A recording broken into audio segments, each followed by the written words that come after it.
எங்கே கிளம்பிட்டேன்னு பார்க்குறீங்களா? வழக்கம் போல் இன்டர்வியூக்கு தான் கிளம்பியிருக்கேன்.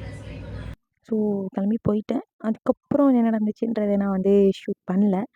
லைக் வந்து இதுக்கப்புறம் எப்போவுமே இவன் கூட தான் அப்படியே டைம் ஸ்பெண்ட் ஆகும். இப்படி தான் எப்போ பார்த்தாலும் விளாண்டுட்டுருப்பான். ஏதாவது ஒண்ணு கயிறு ஏதாவது கொடுத்தோம் அப்படின்னா, அத விளாண்டுட்டே இருப்பா. கடிக்கிற மாதிரியே இருப்பான். ஆ எங்கே போயிட்டு வந்தோனே இவனோட தான் விளாண்டுட்டுருப்பேன். இப்படி தான் விளாண்டுட்டுருப்பேன். ஆனா கொஞ்சம் பயமா இருக்கும். ஏன்னா பல்லு பார்த்தீங்கன்னா, நல்ல ஊசி பல்லு மாரி இருக்கும். ஒரு துணிய நான் அப்படி தூக்கி போட்டேன்னா, அப்படியே கவ்விருவான். கவ்வி பிடிச்சு இழுப்பான். அந்த துணி எடுக்கவே முடியாது. அப்படின்ற மாரி இருக்கு. இவன் கோவப்பட்டான்னு வச்சுக்கோங்களேன், விளையாடும்போது அந்த காது பார்த்தீங்கன்னு வச்சுக்கோ, அப்படியே பின்னாடி வரும். அதுதான் எனக்கு ரொம்ப பிடிக்குமே. அங்க பாருங்களேன், நீங்களே நல்லா கவனிச்சு பாருங்க. அங்க பாருங்க, எப்படி தவறான் பாருங்க.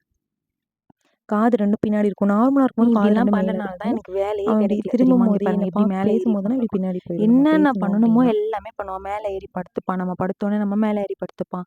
அது படுத்துட்டு சும்மா இருக்க மாட்டான். கடிக்கிறான். அதுதான் இப்போ பிரச்சனையே. அவனோட குணமே அதுதானே. கடிப்பான். ஏதாவது பண்ணுவான். இவன் கூட விளையாண்டுட்டே எனக்கு வேலைக்கே போகவே தோணல சுத்தமாவே. உண்மைய சொல்லப்போனா அது இவன் எப்படி தெரியுமா? ஏதாவது பண்ணான்னு வச்சுக்கோங்க, "ஏய் பைரவான்னு" சொன்னா திரும்பி பார்ப்பான். குச்சிய எடுன்னு ஒரு வார்த்தை சொன்னோம்னு வச்சுக்கோங்க, அப்படியே பொட்டி பாம்பா படுத்துருவான். அப்படியே முகத்த மட்டும் பார்க்கணுமா, அப்படியே அப்பாவி மாரி முகத்த வச்சுப்பான். அழகா இருக்கும். அதுவும் எங்கேயாவது வெளியில போயிட்டான்னா வச்சுக்கோங்களேன், நான் இங்கேருந்து அதட்டி கூப்பிட்டேன்னு வச்சுக்கோ, அங்கருந்து திட்டு திட்டுன்னு ஓடியாருவான். ஏன்னா எனக்கு தெரியக்கூடாதாம். அந்த சுடிதார் கிடந்துச்சு பார்த்தீங்களா, அதெல்லாம் என்னோட தான் போட்டு கிழிச்சுட்டான் எல்லாத்தையுமே. அதனால அவனுக்கே தொடக்கூடாதா? இது போட்டாச்சு. இது பார்த்தீங்கன்னு வச்சுக்கோங்க, நைட் நான் டிவி பார்க்க உட்காந்துருக்கேன், இப்படி வந்து படுத்துக்குவான்.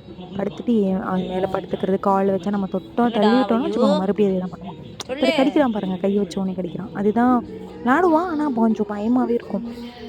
செம்ம விவரம் தெரியுமா ஆனா இவன்.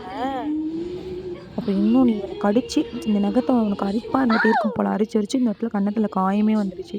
அதனால இப்ப சாட்டர்டே இல்லன்னா சண்டே வந்து இவனுக்கு வந்து இன்ஜெக்ஷன் போட போறோம். ஐயா. தடுப்பூசி போட போறோம். கர்மோ. ஸோ பையு கூட்டிட்டு போக தொடவே தான் விட எனக்கு பயம். மாட்றான். என்ன கடிச்சு விட்டுட்டானா போச்சு. அது வேற.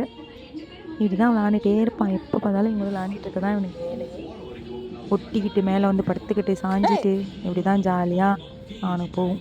அவனுக்கு என்னப்பா போகும்? நம்ம வீட்லலாம் டார்ச்சர் பண்ண ஆரம்பிச்சுட்டாங்களே, வேலைக்கு போ, வேலைக்கு போன்னு. ப்ரெஷர் குடுக்க ஆரம்பிச்சுட்டாங்க. நம்ம போ வேண்டியதான். ஆனா எனக்கு ஒரு கஷ்டம் என்னன்னா, இவன் என்ன பண்ண போறான்னு தெரியல நான் போனதுக்கப்புறம்.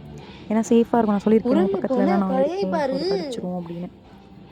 லைக் இன்னைக்கு கூட சாயந்தரம் நான் பார்க்கும்போது கடிக்க போயிருச்சு. நான் போயிட்டேன் கரெக்ட்டா. என்னால தான் அவன் இருக்கான் சேஃபான்னே குளிச்சுட்டீங்களா? சொல்லலாம். என்ன ஃப்ரெஷ்ஷா என்னென்ன இருக்கீல்ல தெரியுமா அதான். சாப்பிடுவான்? இவன் பழம் சாப்பிடுவான், கேரட் சாப்பிடுவான், புளிய சாப்பிடுவான். குச்சி. எல்லாமே இவன் சாப்பிடுவான். பைரவா! பை செல்லம் இங்க வா. இப்ப வருவான் பாரு. செம்ம ஸ்பீடா வருவான் எங்க ஆளு. எப்படி வருவான்னு பாருங்க. பையூ! ஆ. ஐயோ! சரியான ஸ்பீடுடா எங்க ஆளு. கால மாடு கூட பைரவா தோத்துரும். பிடிச்சிருந்துச்சுன்னா மறக்காம சப்ஸ்கிரைப் பண்ணி பெல் ஐகான கிளிக்